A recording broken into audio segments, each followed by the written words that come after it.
సినీ పరిశ్రమలో విషాదం నెలకొంది. సీనియర్ నటి వాహిని అలియాస్ పద్మక్క కన్నుమూశారు. ఆమె గత కొద్ది కాలంగా క్యాన్సర్‌తో బాధపడుతున్నారు. మణికొండలోని ఆమె నివాసంలో అయితే చికిత్స తీసుకుంటున్న క్రమంలో కొద్ది రోజుల క్రితమే ఆమె స్వస్థలం విజయనగరం జిల్లాకు వెళ్లారు. అయితే బుధవారం సాయంత్రం ఆమె తుదిశ్వాస విడిచినట్లయితే కరాట కళ్యాణి ఫేస్‌బుక్ ద్వారా అయితే ప్రకటించారు. మనం చూసుకోవచ్చు వాహిని చాలా సినిమాల్లో, సీరియల్‌లో కూడా నటించింది. మంచి సహాయ నటిగా కూడా గుర్తింపు తెచ్చుకుంది. అయితే ఆమెకు గత కొంతకాలం క్రితం అయితే క్యాన్సర్ అటాక్ అయింది. ఈ నేపథ్యంలో ఆమెకు కీమోథెరపీ చికిత్స చేస్తున్నప్పటికీ కూడా ఆమె కోలుకోలేదు. ఈ నేపథ్యంలోనే ఆమె పరిస్థితి విషమించడంతో అయితే తన స్వస్థలంలో కన్నుమూయాలని ఆమె కోరికతో అయితే ఆమె విజయనగరంలోని ఆమె స్వస్థలానికి అయితే తరలించారు. అయితే నిన్న సాయంత్రం ఆ పరిస్థితి విషమించి అయితే కన్నుమూసినట్లయితే మనకు సమాచారం అందుతుంది. మనం చూసుకున్నట్లయితే వాహిని 1978లో విజయనగరంలో జన్మించారు. తెలుగు, తమిళ చిత్ర పరిశ్రమలో సహాయ నటిగా మంచి గుర్తింపు కూడా తెచ్చుకున్నారు.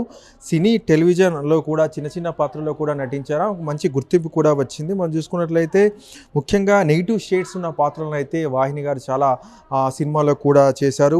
నరేష్, విజయకృష్ణ ముఖ్య పాత్రలో నటించిన ప్రముఖ సినిమాల్లో కూడా వాహిని గారు నటించారు. సో మంచి గుర్తింపు ఉంది. అయితే ఈ మధ్య కాలంలో ఆమె సీరియల్లో కానీ సినిమాలో కూడా నటించడం లేదు. మనం చూసుకోవచ్చు జెమినీ టీవీలో అప్పట్లో చాలా ఫేమస్ అయిన జెమినీ టీవీలో వచ్చే నిన్నే పెళ్ళాడతా సీరియల్లో కూడా వాహిని ఒక మంచి క్యారెక్టర్ కూడా చేసింది. దాంతో కూడా మంచి గుర్తింపు వచ్చింది. ఆ తర్వాత ఆమెకు అవకాశాలు తగ్గడం, తర్వాత ఆమెకు క్యాన్సర్ అటాక్ కావడం నేపథ్యంలో అయితే ఆమె సినిమాలు కానీ సీరియల్లో కానీ నటించడం లేదు. ప్రస్తుతం ఆమె ఆమె స్వగృహం ఇక్కడ మణికొండలో ఉంటుంది. అయితే మణికొండలో ఉంటూనే ఆమె క్యాన్సర్ సంబంధించి కూడా ట్రీట్మెంట్ తీసుకుంటుంది. అయితే ఇందుకు సంబంధించి కూడా భారీగా ఖర్చు అవుతుందని చెప్పేసి కూడా వైద్యులు చెప్పారని చెప్పేసి కూడా కరాటే కళ్యాణ్ ప్రకటించారు. ఆమె చివరి దశలో కూడా ఐసీయూలో ఉంటూ చికిత్స తీసుకున్నారని, అయితే పరిస్థితి విషమించడం వల్ల డాక్టర్లు ఇక కష్టమని చెప్పడంతో అయితే ఆమె తన స్వస్థలం విజయనగరం వెళ్ళినట్లయితే కరాటే కళ్యాణ్ ప్రకటించారు.